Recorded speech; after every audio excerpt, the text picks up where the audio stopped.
उर्मिला पराशर। राधे राधे। राधे राधे महाराज जी। महाराज जी, आपसे मिलकर जीवन बहुत परिवर्तित हुआ और मैं आपके वचनों के अनुसार चलने का भी प्रयास कर रही हूँ। महाराज जी, हिंदू धर्म ग्रंथों और मान्यताओं के अनुसार पाप मुक्ति के अनेक साधन बताए गए हैं, जैसे गंगा स्नान, पाप मोचनी एकादशी। समझना, यहां समझना, पाप मुक्ति के उपाय बता गए, लेकिन पाप की प्रवृत्ति के नष्ट होने का उपाय क्या है? ऊपर से हमारे अस्त्रों द्वारा सब काट दिया गया, लेकिन उसकी जड़ बची हुई है, तो और नए किनके आ गए। पाप गंगा पापम, गंगा पाप का नाश करती, इसमें संशय नहीं। लेकिन पाप की प्रवृत्ति, गंगा नहा के आए फिर 100 पाप कर लिए, फिर गंगा नहा के आए फिर 100 पाप कर लिए, तो हाथी स्नान हुआ, हाथी स्नान किया, सूंड से धूल डाल लिया, तो स्नान का मतलब क्या हुआ? तो पाप वास्तविक तो नष्ट नहीं हुए। पाप नष्ट तब माना जाएगा जब पाप की प्रवृत्ति का नाश हो जाए, पाप की जड़ का नाश हो जाए, वो है प्रवृत्ति। बोले बड़ा पाप प्रवृत्ति वाला आदमी है, बहुत पापी आदमी है। तो पाप की प्रवृत्ति सबके अंदर रहती है, क्योंकि सुमति कुमति सबके उरहाई, नाथ पुराण निगम अस कहें। तो जहां सुमति है वहां शुभ है, और जहां कुमति है वहां अशुभ है, पाप है। तो कुमति सुमति सबके उड़ रहे, कभी कुमति जोर कर गई तो पाप बन गया, कभी सुमति जोर कर गई तो पुण्य बन गया। तो तीर्थों के जो उपाय हैं वो पाप नष्ट करने के लिए हैं, लेकिन अध्यात्म जो है वो पाप प्रवृत्ति को नष्ट करता है। गंगा को भी निष्पाप करने की सामर्थ्य एक महात्मा रखता है। तीर्थी कुर्वन्ति तीर्थानि, तीर्थों में चरण रख दे तो तीर्थत्व आ जाए, गंगा को स्पर्श कर दे तो गंगा निष्पाप हो जाए। क्यों? क्योंकि उसने पाप की प्रवृत्ति का नाश कर दिया। अध्यात्म पाप प्रवृत्ति के नाश के लिए आप क्या कहना चाहते हैं? महाराज जी कह रहे हैं कि मतलब क्या पाप मुक्ति इतनी सहज और सरल है? हाँ है, क्यों नहीं है। रुई का ढेर पहाड़ लगा हो, एक दिया सलाई काफी है, छोटी सी चिंगारी काफी है। आप कहोगे पहाड़ है और चिंगारी, तो लगा के देखो, एक चिंगारी डाल दो, रुई का पहाड़ भस्म हो जाएगा। पाप रुई जैसा है। पाप है क्या? भ्रम। पाप है क्या? असत। पाप है क्या? स्वाप्निक। कोई सत्य सच्चिदानंद है क्या? भूल ही तो पाप है। एक सेकंड में अनंत पापों का नाश हो जाएगा। राम कहो, कृष्ण कहो, हरि कहो, राधा कहो, अंतिम श्वास आ जाए यही राधा राधा कहते हुए, अनंत जन्मों के पाप नष्ट होकर भगवत प्राप्ति हो जाएगी। अजामिल ने पुत्र के बहाने से नारायण पुकारा तो भगवत पार्षद आ गए और उसको परम पद की प्राप्ति हुई। जीवन भर वैश्यागमन किया, जीवन भर पाप किया, और अंतिम समय पुत्र के बुलाने में, पुत्र का नाम नारायण था, बुलाया नारायण, बस इतने से काम हो गया। तो जड़ से पाप की प्रवृत्ति का नाश करने के लिए हमें नाम जप करना चाहिए, हमें शास्त्रों का सार समझना चाहिए। भगवद स्मृति, भगवद स्मृति का तार, राम राम राम, राधा राधा राधा राधा, कृष्ण कृष्ण कृष्ण। जो नाम प्रिय हो निरंतर उसको चलाओ, निष्पाप होकर इस लोक में परलोक में सब आनंद ही आनंद रहेगा। नाम जपत मंगल दिशि दशहु, दसों दिशाएं मंगलमयी होंगी। इस कलिकाल में और कोई साधन नहीं है, सच्ची मान लीजिए, एक ही साधन है, हरिर नामयु हरिर नामयु हरिर नामयु केवलम, कलौ नास्तेव नास्तेव नास्तेव गति अन्यथा। कलयुग में कोई और गति नहीं, और कोई गति नहीं, और कोई गति नहीं, केवल हरि का नाम है, भगवान का नाम है। जितना नाम जप करोगे उतना मंगल होगा, नाम जप नहीं करोगे तो मंगल नहीं होगा। अगर गंगा जी का सेवन करते हो और नाम जप नहीं करते हो तो पाप नहीं रोक सकते तुम। देख लो प्रवृत्ति कैसे नष्ट होगी। गंगा जी से पाप प्रवृत्ति नष्ट नहीं होती, पाप प्रवृत्ति नष्ट होती भगवान के सुमिरन से, जिनके चरणों से गंगा जी निकली। गंगा जी कौन है? भगवान का चरणामृत। गांगम वारि मनोहारि मुरारि चरणच्युतम त्रिपुरारि शिरश्चारि। जो गंगा जी हैं वो भगवान श्री हरि का चरणामृत है। वामन अवतार में जब भगवान ने अपना चरण बढ़ाया, ब्रह्मलोक गया, तो ब्रह्मलोक में ब्रह्मा जी ने जब चरण की अगवानी करके प्रक्षालन किया और अपने कमंडल में डाला, तो वही भागीरथी गंगा जी हुई। भगीरथ लाए इसलिए भागीरथी कहा गया। तो हमें चाहिए भगवान का नाम स्मरण करते हुए तीर्थ अवगाहन करें, या खेती किसानी करें, या व्यापार करें, या नौकरी करें, वो सब समान है। अगर हम धर्म से किसानी करते हैं, धर्म से व्यापार करते हैं और नाम जप करते हैं, तो बिना गंगा नहाए भी भगवत प्राप्ति हो जाएगी। और गंगा नहाते हैं और मनमानी आचरण करते हैं, पाप करते हैं, तो गंगा नहाते हुए भी आपको नरक जाना पड़ेगा। पक्की बात समझ लो। चाहे जितने तीर्थ हैं वो सब तीर्थपाद भगवान के हैं। बिना भगवान का स्मरण किए हुए जीव का परम कल्याण नहीं हो सकता। हाँ, भगवान का स्मरण करते हुए गंगा स्नान करे, लाखों गुना पुण्य बढ़ करके प्राप्त होगा। अगर भगवान का स्मरण नहीं तो प्रपंच की बात की, गोता लगाया और चले गए। चिंतन नहीं है, चिंतन का खास बात है। चिंतन की खास देखो, ये बड़े बड़ों से गलती होती है। नलकूबर मणिग्रीव कुबेर के पुत्र हैं और देवगंगा अलकनंदा में मदिरा पान करके अप्सराओं के साथ नंगे खड़े थे।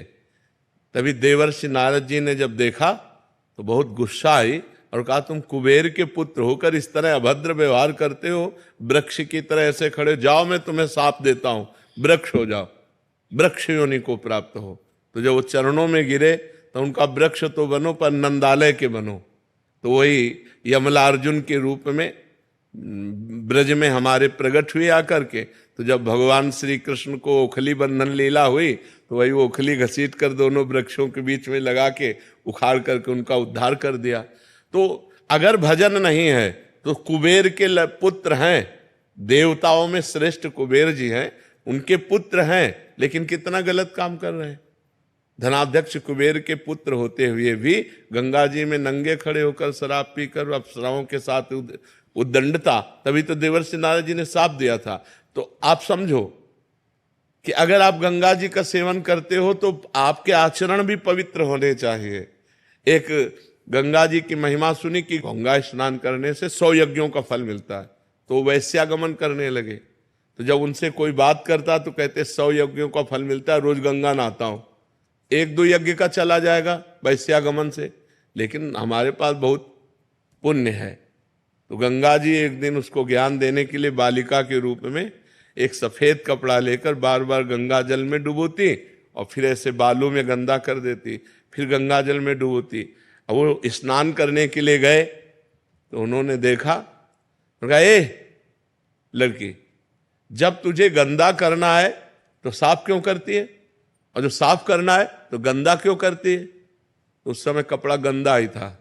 तो उनका, देख तेरी दुर्दशा यही है, जब तू वैश्यागमन करता है तो गंगा स्नान क्यों करता है, और जब गंगा स्नान करता है तो वैश्यागमन क्यों, तेरी दुर्गति होगी। जैसे कपड़ा इस समय गंदा ही है, ऐसे तेरी दुर्गति होगी, तू नरक को प्राप्त होगा। ये मत सोच कि तू ये गंगा स्नान का फल प्राप्त करेगा, 100 यज्ञकर्ता का फल, और 1-2 यज्ञ का फल चला जाए, तू नरक जाएगा, क्योंकि तू पाप कर रहा है। तो गंगा स्नान का मतलब है आपकी बुद्धि शुद्ध हो, आपकी पाप प्रवृत्ति नष्ट हो, आपका भगवत स्मरण बने, आपके गलत आचरण रुके, तभी इन तीर्थों के अवगाहन का फल है। ये लोग तीर्थों में जाते हैं, तीर्थों का आनंद लेने थोड़ी जाते हैं, मनोरंजन करने जाते हैं। तीर्थ कैसे जाया जाता है, उपवास करके रहा जाता है 1-2 दिन, बहुत नम्र दैन्य, नाम जप, पवित्र। अब यहाँ होटल बुक करवा के धामों में और वे विचार करते हैं, मदिरा पीते हैं, मनमानी आते, तो ये तीर्थ अवगाहन थोड़ी हुआ। ये तो घोर पाप हो गया जो घोर नरकों में ले जाने वाला है। आजकल हरिद्वार, काशी, वृंदावन लोग भाव से तो 2-4 आते होंगे, नहीं तो मनोरंजन करने आते हैं और गंगा किनारे बैठ करके अपनी मनमानी आचरण करते हैं, खान पान व्यभिचार नाना प्रकार। तो इससे क्या होगा, और पाप दृढ़ हो गया, घोर दुर्गति होगी। तो जब तक पाप की प्रवृत्ति का नाश न हो तब तक तीर्थों के अवगाहन का कोई फल नहीं मिला। इसीलिए भगवान ने कहा है, जो तुम्हारा प्रश्न बहुत सावधानी से सुनना, व्रतांश यज्ञ छन्दांश तीर्था नियमा यमा यथा वरुंधेत सत्संगा सर्वसंगोपह इमाम। मेरे को वश में करने के लिए तीर्थ अवगाहन, व्रत, नियम, धर्म, ये सब में एक ही बात है, महापुरुषों का संग। क्योंकि संत संग से प्रवृत्ति जो हमारी गलत है वो त्याग हो जाती है, पाप की प्रवृत्ति का नाश। अब आप एकादशी रहते हो, मनमानी आचरण करते हैं तो आपकी दुर्गति होगी। आप तीर्थयाटन करते हैं, आप गृहस्थ धर्म का पालन करते हैं, आप और भी सब, लेकिन मनमानी आचरण करते हैं, पाप करते हैं तो आपकी दुर्गति होगी। तो सत्संग के द्वारा बुद्धि का भगवान में लग जाना, इससे बड़ा कोई का फल नहीं है। भगवान शंकर जी कहते हैं, उमा संत समागम सम न लाभ कछुआन। क्यों? क्योंकि उससे हमारी बुद्धि का परिवर्तन होता है। हजारों लोग ऐसे हैं जो आकर के बताते हैं कि मुझे 1 साल हो गया, 2 साल हो गया, सब गंदे आचरण छोड़ दिए और नाम जप करता हूं, आज आपके दर्शन हुए। तो वाणी सत्संग की सुधार पहले कर दिया और मिलाया बाद में आकर के। तो सब तीर्थों के अवगाहन का फल, सब धर्म के कर्म का फल एक ही है कि आपकी पाप प्रवृत्ति नष्ट हो जाए, आपसे पाप आचरण होना बंद हो जाए, तो बात ठीक रहे। नहीं तो क्या फायदा, सब कर रहे हैं और फिर वही पाप आचरण कर रहे हैं, तो उससे कोई लाभ नहीं मिला। तो हमारे जो सदग्रंथों का लक्ष्य है वो है भगवान का स्मरण, अखंड स्मृति, हरिशरणम हरिशरणम, राधा राधा राधा। अगर ये है तो सब फल मिल गया, नहीं तो सो सब धर्म कर्म जर जाऊ, सो सब धर्म कर्म जर जाऊ, जहां न राम पद पंकज भाऊ। जोग कुजोग ज्ञान अज्ञानु, जहां नहीं राम प्रेम प्रधानु। अगर भगवान के चरणों में प्रेम नहीं तो जोग कुजोग है, वो ज्ञान अज्ञान है, वो धर्म कर्म आग लग जाए। जिसमें भगवान के नाम में न प्रेम हो, भगवान के चरणों में न प्रेम हो। महाराज जी इसमें एक प्रश्न है कि महाराज जी, क्या तीर्थयाटन या स्नान आदि या व्रत आदि नहीं करना चाहिए? ये करना चाहिए, पर पाप त्याग कर। हम आज जा रहे हैं, पापी पुरुष हैं, गंगा स्नान के निष्पाप हो जाएंगे, लेकिन हमें आगे पाप नहीं करना, ये नियम लेना चाहिए। हम हरिद्वार जा रहे हैं तो नियम लेना चाहिए, आज से हम पाप नहीं करेंगे। अगर आप हरिद्वार जा रहे हैं, गंगा स्नान कर रहे हैं, अपने पाप आचरण नहीं रोक रहे, तो आपको लाभ क्या मिला गंगा स्नान का? आपको वहां जाने का फल क्या मिला? वैसे ही कि वैसे गंदे तो बने हो, वही गंदे आचरण कर रहे हो। लाभ तो जब आपका परिवर्तन हो। इसीलिए सर्वश्रेष्ठ स्नान सत्संग है। अगर सत्संग रूपी गंगा में गोते लगा लिए, ज्ञान गंगा में गोते लगा लिए, तो फिर आप निष्पाप हो गए, पाप की प्रवृत्ति का नाश हो जाता है। इसलिए तीर्थों का जाना मना नहीं है, लेकिन तीर्थों में मनमानी करना मना है। आप तीर्थों में आज जैसे जाते हो ऐसे नहीं, होटल बुक कर लिया, मनमानी आचरण करो, ऐसे नहीं तीर्थों में जाया जाता। नम्र दैन्य व्रत उपवास भजन साधना त्याग तपस्या दान पुण्य, ये सब करने के लिए तीर्थों में जाया जाता है और नियम लिया जाता है।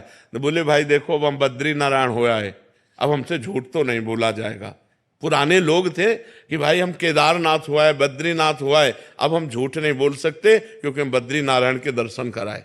लोग पहले नियम, देखो हम गंगा नहा के आ रहे हैं, हम झूठ नहीं बोल सकते, हम पाप नहीं कर सकते अब क्योंकि हमने गंगा स्नान कर लिया। ये है तीर्थों के फल का, अवगाहन का फल है हमारे आचरण सुधर जाए, हमारा चिंतन सुधर जाए। नहीं तो फायदा क्या हुआ, हमें बताओ, फायदा क्या हुआ? आप गंगा नहा के आए फिर वही पाप कर रहे हैं, तो फायदा क्या हुआ?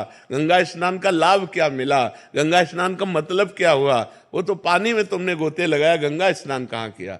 अगर गंगा स्नान किए होते तो तुम्हारी भावना बदल जाती कि मैं गंगा जी का सेवन करके आ रहा हूं, आज के बाद कोई पाप नहीं करूंगा, आज के बाद कोई गंदी बात नहीं करूंगा। वही जीवन सबके बदल।